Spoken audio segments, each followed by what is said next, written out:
নমস্কার বন্ধুরা, আশা করি অনেক ভালো আছেন। আপনাদেরকে কথা দিয়েছিলাম বিয়ের তৃতীয় পর্ব নিয়ে খুব শীঘ্রই ফিরে আসব।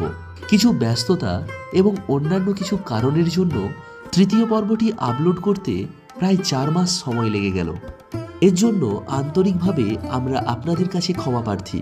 আজকে এই ভিডিওর মাধ্যমেই আপনাদের অপেক্ষার অবসান শেষ করব। গত পর্বে আপনারা যা দেখেছিলেন, আজকে তার পর থেকে আবার নতুন পর্ব শুরু করলাম। বিয়ের লগ্ন প্রায় আগত। এখন আমি পৌঁছে গেলাম ছাদনাতলায়। রজনীগন্ধার সুবাস এবং পুরোহিতের কণ্ঠে মন্ত্রোচ্চারণ পরিবেশটাকে যেন এক অন্য মাত্রা দিয়েছে। এখন সময় কন্যাদানের। আমাকে দান করবেন আমার দাদু। তাই দানের কিছুক্ষণ আগে দানের সামান্য মাত্র সামগ্রী আপনাদের দাদাভাইয়ের হাতে তুলে দিচ্ছেন আমার দাদু। বন্ধুরা, অপেক্ষার অবসান। এরপর আগমন হবে তোমাদের দিদিভাইয়ের। বিশেষ কিছু কাজ না থাকায় কয়েকজনের সেলফি এবং তার সাথে ফটোর আবদারও মিটিয়ে দিলাম। শেষে যেটা করে বসলাম সেটা একেবারেই আনএক্সপেক্টেড। এই পোজে সেলফিটা এই মুহূর্তে হয়তো না হলেও চলতো। এখন সময় শুভ দৃষ্টির। এই বিশেষ মুহূর্তের কিছু ঘটনা আপনাদের সামনেই তুলে ধরি।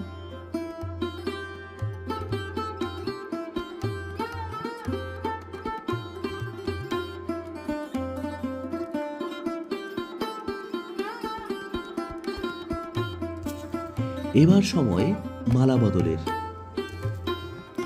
অবশেষে তোমাদের দাদাভাইয়ের গলায় বরমালা দিয়েই দিলাম। এ শুধু মালা বদল নয়, এটা দুটো মনের মিলন।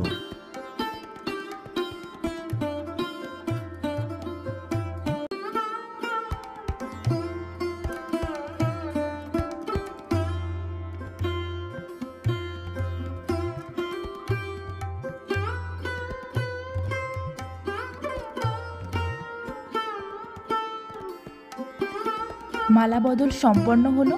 এবার সময় হস্তবন্ধনের। ওম পাল দিয়ে দাও, আগে ডান দিকে তারপরে বাম দিকে, আগে ডান পা এইটাই দাও। ব্রত বলো। আস্তে আস্তে তাকান, মুখটা তুলুন, হাসি মুখ রতি রেডি, স্মাইল হোক। আচমনি নামে আস্তে হাসি দিয়ে জলটা ফেলে দাও। আস্তে দিদির দিকে তাকান, বৌদির দিকে তাকাও, বৌদি দাঁড় দিকে তাকাও, বৌদি দাঁড় দিকে তাকাও। আস্তে চিত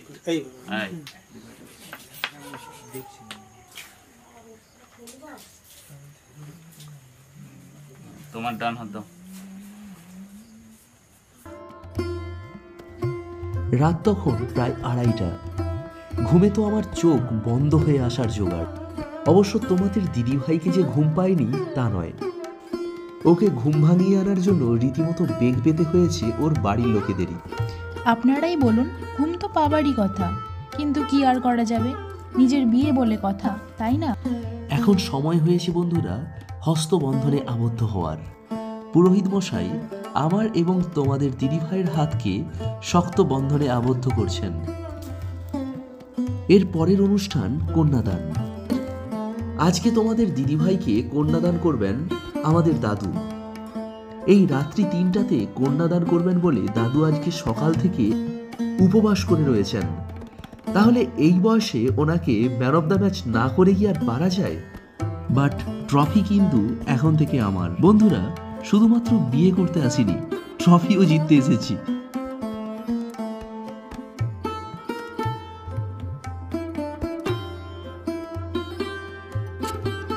বিবাহের এই বন্ধনকে অক্ষয় ও অটুট করার জন্য পুরোহিত মহাশয় আমাদের গাঁটছড়া বেঁধে দিলেন।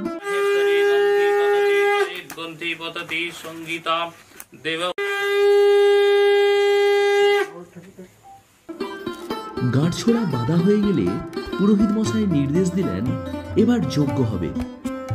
পুরোহিত মশাইয়ের কথা মতো তোমাদের দাদাভাই যজ্ঞ শুরু করলো। পুরোহিত মশাইকে জিজ্ঞাসা করলাম যজ্ঞ শেষ হতে কতক্ষণ লাগবে। উনি বললেন 2 থেকে 2.5 ঘন্টার মতো লাগবে। শুনে আমার তো চোখ কপালে ওঠার জোগাড়। ঘুমে চোখ প্রায় চিটে আসছে। এরপর 2-2.5 ঘন্টা মানে ভাবতে পারছেন? কিন্তু অগ্নিকুণ্ড প্রজ্বলিত হওয়ার পর তন্দ্রাভাব কোথায় যেন উধাও হয়ে গেল। বিশ্বাস করুন বন্ধুরা, 10 থেকে 15 মিনিট আগেও যেখানে ঘুমে প্রায় চোখ চিটে আসছিল, সেখানে ঘুম এবং ক্লান্তি কোথায় যেন উধাও হয়ে গেল।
যজ্ঞের প্রায় শেষ মুহূর্তে পুরোহিত মহাশয়ের কথা মতো তোমাদের দাদাভাই সামান্য ঘি নিয়ে আমার সিঁথিতে ঠেকিয়ে দিল।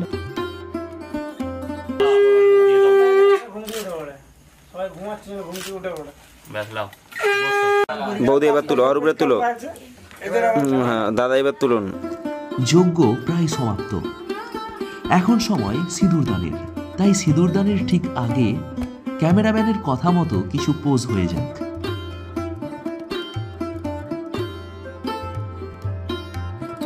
এবার সময় হয়েছে সেই বহু প্রতীক্ষিত মুহূর্তটির।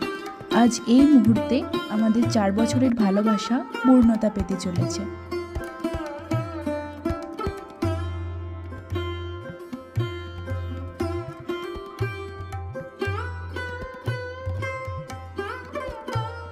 যদিদং হৃদয়ং মম তদিদং হৃদয়ং তব। এই বেদবাক্য উচ্চারণের সাথে সাথে তোমাদের দাদাভাই সিঁদুর নিয়ে আমার সিঁথি রাঙিয়ে দিল।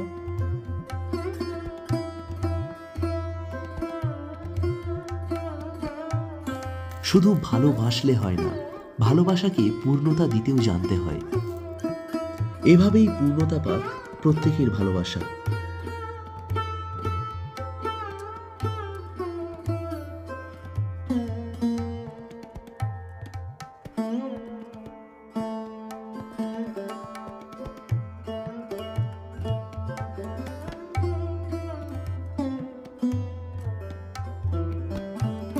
সিঁদুরদান সুসম্পন্ন হওয়ার পর ক্যামেরাম্যান দাদার কথা অনুযায়ী কিছু ছবির পোজ দিয়ে দিলাম।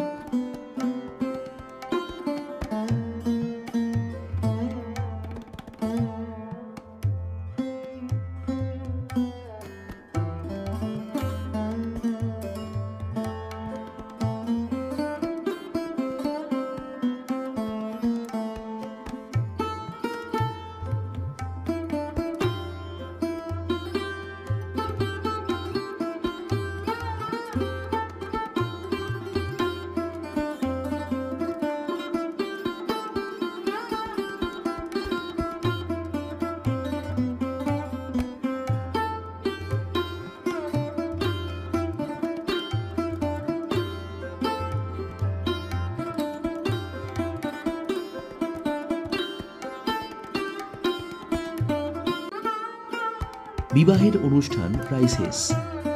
এই উৎসবের আবহে নববালক হিসাবে অরিজিৎকে বৃষ্টিমুখ করানো হলো।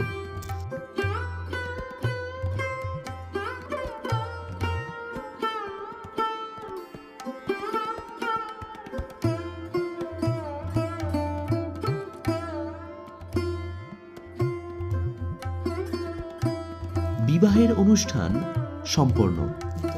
আজকের পর্ব এই পর্যন্তই। দেখা হচ্ছে চতুর্থ পর্বে। তার আগে প্রত্যেকে সুস্থ থাকবেন এবং ভালো থাকবেন। টাটা। বাই।